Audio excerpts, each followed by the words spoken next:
right, this is a Blairing Out with Eric Blair show at Fingerprints Music in Long Beach, California, with legendary punk rock icons Cheetah Chrome and Johnny Blitz of the Dead Boys. You guys just came from a show. Just came from playing Alex's in Long Beach. How was it? No, it's a beautiful show, man. Of course, we slammed it, man, as always. I've been watching a lot of stuff with the new singer, a lot of, iPhone stuff. The guy's amazing. Jake Howe. I suggest you guys think about doing a record with this man. Oh, yeah, that's in the works, and it's Jake just fit right in. It took me a long time to find another singer. I mean, nobody ever impressed me enough to use him. And when Jake, did the whiskey with us, it was like, well, this is the guy. Yeah. So, that's what kind of put this whole thing in motion. What was your youth like growing up in Cleveland, Ohio? Well, mine sucked. His was better. I grew up in the projects with a single mom, so it was lean years. When I first started playing with Johnny, it was like, Johnny's from a strongly middle class, Polish family, and. Johnny, tell him. Middle class losers all the way, but you know what? It was great. We accepted this little hillbilly from down there in the projects, and it just worked out great. I knew him since I was 14 years old, and we got together and out of an ad in the Cleveland Plain Dealer. And at 14 years old, the kid put an ad in the paper looking for a drummer, of all damn things. And I answered that ad at about the same age, and who would have believed it? Here we are, like 50 years later, playing together. It was just bizarre. When you formed Rocket from the Tombs, did you have any idea it would be a precursor to the punk rock sound? We didn't really form Rockets. Rockets was an entity before we joined, but they were kind of a joke band. They weren't really, a real band. And then when Peter Lawfer joined with Dave Thomas, they got a little more serious. That's when, yet again, another ad in the paper came. It was this time from a 21-year-old looking for a drummer and a guitar player. So. Like into the Velvet Underground, Stooges, stuff like that. Well, we're never going to see an ad like this again. We got to do this, So we called, and Peter, we set up a jam, and we met him. We hit it off right away. We jammed that night or the night after. It just gelled. David wasn't there for the first one, and then when David came and we heard his voice. Johnny took it one way, I took it another. Oh yeah. To this day, his voice is like chalk against a blackboard. I can't handle it. Great guy, though. I love him. But it's just not my kind of shit, right? It's not my thing. How did you meet lead singer Stiv Bators, and why was he the right vocalist for what would become the Dead Boys? Actually, Peter started talking about him. He was like, he would go out to the Piccadilly. He goes, I met this, you ever met this guy, Stiv Bators? And, Stiv Bator. And, no, and he goes, man, you guys will hit it off. You guys are going to hit it off really well. He goes, he actually said Rockets is dead when Cheetah and Stiv meet, and he was right. I ended up going down and meeting him. We went to Piccadilly one night, and he was there, and Peter introduced us. And the next night, me and him went out and had drinks and partied. But made it know that he was the singer, that guy for us. His personality more than anything. I mean, his vocal, he sang a lot differently back then. And what he sang was very, adequate for what, we wanted to do. I mean, see, with Rockets, I love David's voice. I think he's got a voice that's like an instrument. It's like Elvis's or Robert Plant's or something. Oh. Robert Plant, the guy in Led Zeppelin. Anyway, he's that unique of a voice, And so, me and him differed on that. But I did appreciate what David does. Stiv grew into his voice, that he ended up with on the first record. He got more aggressive all the time, and he grew with us. That's one thing about, it's cool with the Dead Boys and Rockets both, is that both bands, we were all had a great work ethic, and we, would play and we knew how to rehearse. Peter Lofton kind of taught us how to rehearse. The thing about Bader was that we did probably a half a dozen gigs prior to recording an Electric Lady. Yeah. And because the sound was so damn bad, I didn't even know if the guy could sing or not, but it didn't occur to me because he was so fucking amazing on stage, right? So after I heard the playbacks from that session, it was like, wow, and he can sing too. It was fucking awesome, man. Yeah, it was great. What prompted the shocking live performance such as Stiv's slashing stomach with mic stand? Was it formulated beforehand? No, I mean, Stiv was experimenting. He's obviously a big Iggy fan. And, you set him loose, and he was like one of the best frontmen ever. Working on stage with him was like working with nobody else, because he really was part of the band. He wasn't a singer. He wasn't a separate entity. He was so aware of what everybody else in the band was playing and doing, and he was great to work with. Awesome dude, and great, and a great character, a total like rock and roll character. Yeah. He was just a classic, man.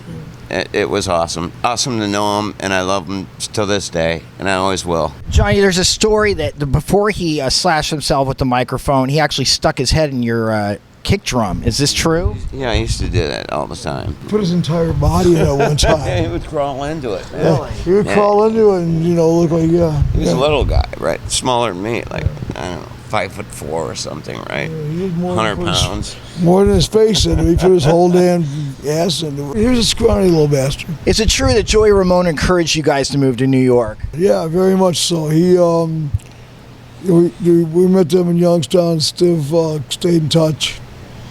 And, Joey lied to Hilly and said, I've seen these guys, they're great. He'd never seen us. He'd seen like a video with no sound. He helped make arrangements for our first gigs. When we got there, he, showed us around the neighborhoods. Told us where we could get an apartment and stuff like that. I mean, yeah, he definitely, got us up there. Whose idea was it to have CBGB owner Hilly Kristal manage you, and how did he treat you as people? It was the devil's idea. And, Hilly was great. No, Hilly was, I'm joking. No, Hilly was great. It just kind of fell in, too, because Hilly could be a very deep guy when he was, he's very different. He would switch on you, He really cared, the thing was about Hilly was, we had a lot of other offers, but Hilly was the only one putting his money where his mouth was. Absolutely. Every time, I mean, when he said he was going to put up the money was there, and other people would be like, I don't know if we can put up that much, and Hilly already had it on the table, When Guns N' Roses started covering some of the Dead Boys songs, when you started getting royalties, you were squandering them, and I guess Hilly told you, hey, why don't you cool the engines a little bit? Is this true? Oh, totally true. I was, I had a lot of substance abuse problems and a lot of probably mental problems too. But I was about ready to go over to Europe and do some gigs like in Amsterdam and places like that. And this is the old Amsterdam, where it was a very dangerous, Berlin. Before it was gentrified. Yeah. And they just said, if you go over there, you're going to come back in a box. And him and Genya both, got together and like met me at CBGB's under false pretenses and did an intervention, and it worked. And when I went into the rehab, I came out. I stayed clean for like 8 years, and it was, they saved my life. Why was heroin so prevalent in the New York punk scene? It's the Lower East Side of New York, and you're looking at a bunch of crazy musicians, right? So, there was nothing else for these people to do, and they were just all getting high on junk, right? Not that we did. Well, at least me. I was always a good boy. You were always That's my mother. You were always a cokehead. No, and there's no rhyme or reason to it. I mean, musicians, you know, are musicians. We're the drunks or druggies or whatever. Is there some kind of terror going on that you want to drown? Like you were saying that Sid just wanted to obliterate himself, and you got to a point where you just wanted to obliterate. I wanted to obliterate myself because I really had a lot of unpleasant realities in my life. Oh, way more than Sid. You know, Sid really didn't have much to bitch about. You know, I mean, he was rich when he was 21. You know, he could have gotten out of where he was anytime he wanted to. He just had to remove himself from the situation. Like Johnny said, it's the Lower East Side, New York. Heroin was there anyway. It's been there for years, and you got a lot of kids that are, you know, into alternative lifestyles. At the end of the '60s, you know what I mean? I mean, really, like 1975, 1976. You know, the accent of the '60s was still being felt in that lifestyle, you know? So, yeah, it was pretty natural that heroin would be a part of it. It was easier to get than marijuana. Yeah. Yeah, it was all over the place. You don't give a shit because as long as the shit's good, it doesn't matter who brings it. You know, it's, you know, that was the way I thought about it because, you know, you just become a different person, your values change, and it's rough. How did the deal with Sire come about, and how was your relationship with label head Seymour Stein? It came about through Hilly Kristal, right? So Hilly was our manager, obviously, so he was shopping our demo around, which was recorded as a demo, right? So he shopped it around. Seymour did what Seymour does and offered him the deal, and Hilly went for the deal. And for some reason, that demo got turned into the actual released album. And that's the way it worked out. History, right? So you guys didn't go into an actual studio after you got the deal to record the album? We were always told we'd be able to. And More bull crap. And yeah, it just finally got to, we realized they were just jerking our chains and, you know, stringing us along while they were pressing the record, you know. And, you know, we were young and dumb, and we did, you know, we signed some stupid things, and we believed shit we shouldn't have believed. You know, it happens, and it was our first time ever in a recording studio, our first time doing any kind of, you know, business deal on our own at all. It wasn't even just like music business or anything. It was like, you know, we just weren't businessmen. And, you know, we were musicians. It was the fucking clowns running the circus. So, you know, I'm still paying for that to this day. I'm still trying to extricate myself from publishing shit that I signed back then. Seymour Stein, you know, to me, was a, you know, a bad influence on the music business because what he would do is he would buy up all the bands just to, and then just like only focus on one, to buy up the competition basically, you know. And he was like, you know, put out like 5 or 6 albums at once, throw them all against the wall, and whichever one sold immediately, those are the 2 he kept, and he used the other bands as tax write-offs after that. That's the politics, baby. Yeah, and we had to deal with him on several occasions about money, and he was always, you know, he wasn't in the business for the right reasons. You never went in the studio at all. You never saw a studio during that period of your of being signed to Sire at all until the second album. Is this correct? That's right, actually. And then we go down to Miami with Felix Pappalardi, the hippie of all hippies, right? So we're a punk band, right? So we're going down to Miami, and we got Felix Pappalardi from Mountain producing us. Well, it turned into a total clusterfuck, dude. Yeah, I mean, he had produced like but you know what? The thing about that guy is, even though he was hippied out and everything else, he was one of my best friends in the world. He was just amazing. Between him and his wife who shot him in the head with a gun, right? Yeah, he was stone cold nuts. She was out of her mind. It was the most incredible experience I've ever gone through, staying at their place. We stayed at a place for like a month, and it was just total bizarre, man. So you got Felix all whacked. He got the wife that is a total nut bar, right? And they're dealing with us, and we're just about as crazy as they are, right? So it was pretty wild, yeah. But to me, I love that album. I got no problem with it. What were the highlights of the Young, Loud, and Snotty period? When we recorded at Electric Lady, and the studio was full of Hell's Angels, us, girls. We had, drugs, like beer was being delivering like a case of beer every 2 hours from CBGB's. We were all on like brown and clears and tune-alls. It was a very loose thing. It wasn't like, it was, nobody was controlling the situation. I mean, Genya was, but she was doing it as this is a demo, As we all were. And, right? Genya, working with what she had, I mean, at first everybody was pretty pissed off, but looking at it after 20 years and you listen to it, you realize, man, she really, really did a good job and really did the right thing for us. And it was, it was good enough to be a record, obviously. It's timeless. I actually wanted to get you to produce a second album. Yeah, that was the plan. And then Jimmy nixed that. Yeah. Remember that? And Bader. And then, we ended up... They wanted to bring in that hippie from Mountain, man. Yeah. They did.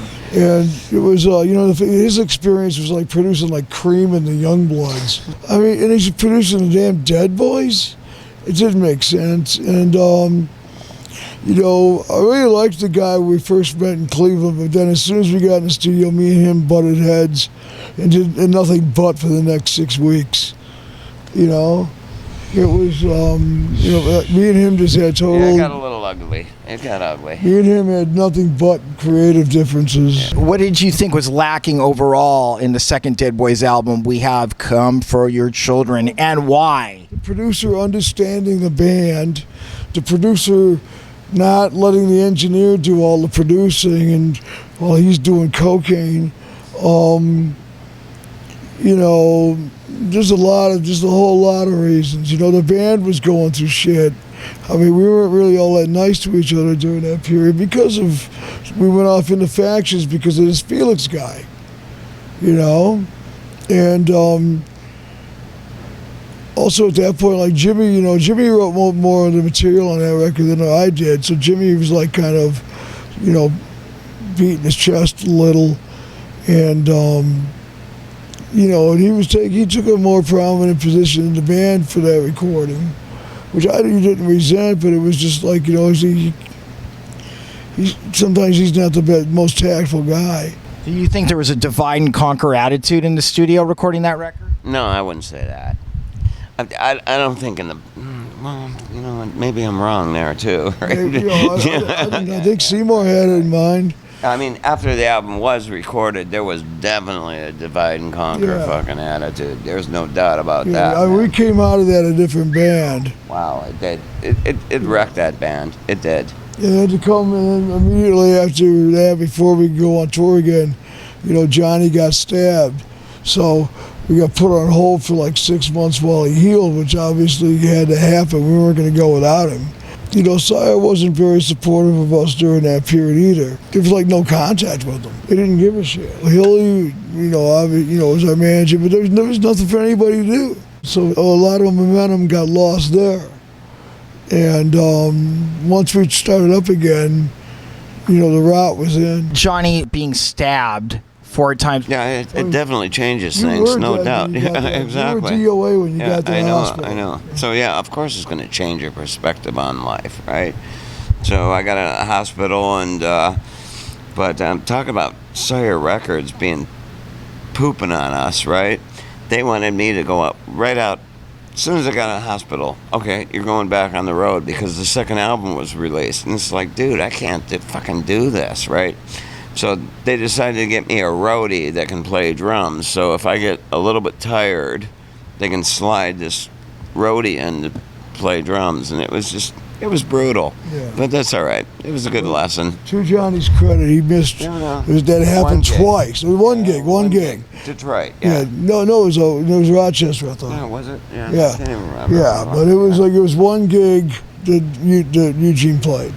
You know, with Johnny, you know, he still needed to build up his stamina and all that, and they threw us into a fucking tour. You know, and it sounded great. I mean, the band was at our peak. You know, even with Johnny, you know, a little under the weather. And then, but then we were arguing with them. You know, we had some internal fighting going on with Hilly and shit. And it just kind of, you know. In other words, there was a lot of shit going on, you know, at the time. It was time for a change, yeah, too. Yeah, exactly. So it all just blew up. Yeah. Off the We Came For Your Children album, what do you recall about Dee Dee and Joey Ramone performing backup vocals on I Don't Wanna Be No Catholic Boy? Hardly anything. I mean, I remember talking about doing it, but then I mean, actually doing it, I don't remember any of it. I don't know about that. I know we had a couple girls from the Runaways and shit doing some stuff, but You did? yeah. It was like Joan Jett, and Vicky Blue. Exactly, yeah. I know that they did some stuff, but I can't remember any of the Ramones doing anything. Yeah, they did Ramones Catholic Choir. Remember, they're the ones going, Oh, there you go. Amen. Oh, yeah, of course. Okay, yeah. But I remember them being there. I remember them doing, but actually recording with them, I don't remember. But we hung out I there. remember, we hung with these guys forever, right? The Ramones Just were like there. having your friends there, right? It was like we were hanging out with them for a week at that point. You know what I mean? So it was just like one day they went in and did it. Why was it necessary for the Dead Boys to disband after We Came For Your Children? Seymour Stein, in his wisdom, called us back from tour, said, you know, sat us down in his office and said, you know, I put a lot of money on punk rock and I was wrong. And I think if we're going to continue our relationship together, we need to change your image, change your music, and possibly change the name of the band. I won't say who, but one of the guys in the band went, well, what do you mean, Seymour? It's just, you're expressing interest in this bullshit, you know? First thing you got to do is get a new guitar player, because I thought, and Stiv, you know, did deep down in his heart, thought that, you know, we should be sticking to our guns here. We should not be listening to these motherfuckers and trying to please them. If we stick to what we're doing and just keep playing and keep plugging along, we'll get another label. We'll get somebody that understands us better, you know. But everybody freaked out and ran home, and it was, you know, everybody panicked. And so it fell apart. But I think I've been proven right years later that the fact that, you know, punk rock's still around, and the Dead Boys, you know, with the internet and all that, have come back on their own. I mean, you know, and it's pretty clear we've stood the test of time. I think if we would have just plugged through that period and gotten a new deal with another label, we would have actually gotten, you know, it would have only slowed us down for a bit. It wouldn't have killed us. But listening to those people and letting them create infighting killed us. Do you also think that the fact that you guys had signed on the dotted line and there was legalities going on, that also kind of pressed you to thinking that it was hopeless? Absolutely. I mean, how are you going to fight these people? You can't. I mean, it comes to a point where you get a lawyer, but you need a lawyer to check on your lawyer. So you got to hire 2 or 3 lawyers, because everybody's got their fingers in your pocket, right? It just got ridiculous. It's like, what's the fucking point, right?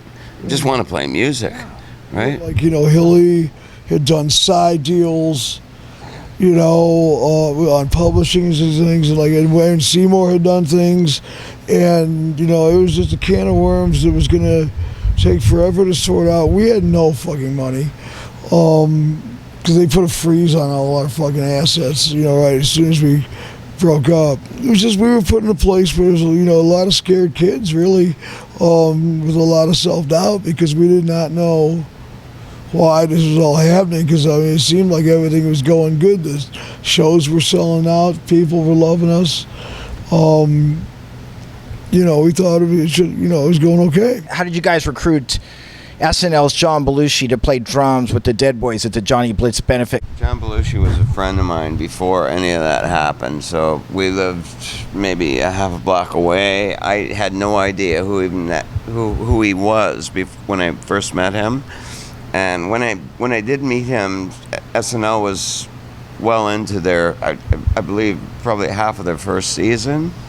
But I was always on the road, so I never watched fucking TV. So I had no idea who this guy was, but we lived close together, and we just hit it off, right? We'd go out to the restaurants, have a few beers.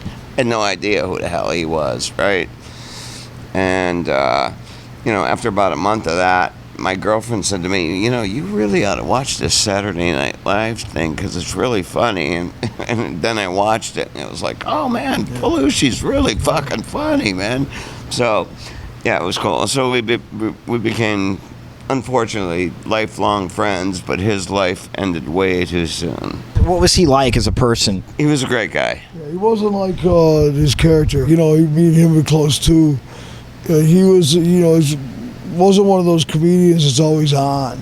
Yeah. You know what I mean? He was very normal. I mean, he could still be really funny, but Great guy, man. but he was, he just was great. He hit off. Like I said, I hung out with him. I had no idea who the hell he was. I just liked him, right?